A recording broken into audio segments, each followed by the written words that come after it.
নগরকান্দা থানা পেজ তোলা শুরু হয়ে গেছে, বর্তমানে চারার পেজ তোলা শুরু হয়ে গেছে। পেজের দাম কম, এই কারণে তুইলা কৃষকের মন ভরতাছে না নাকি?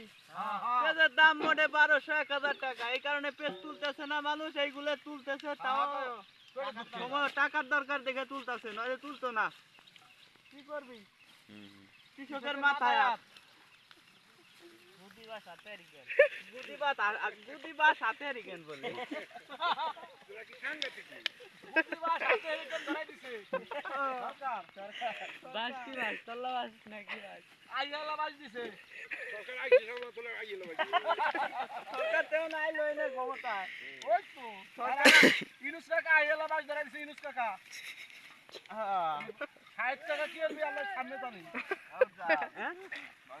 ফলন যাই হোক দাম পাইতেছি না, দেখে আমাকে বর পাইতেছে না, আমাকে ফ্যামিলি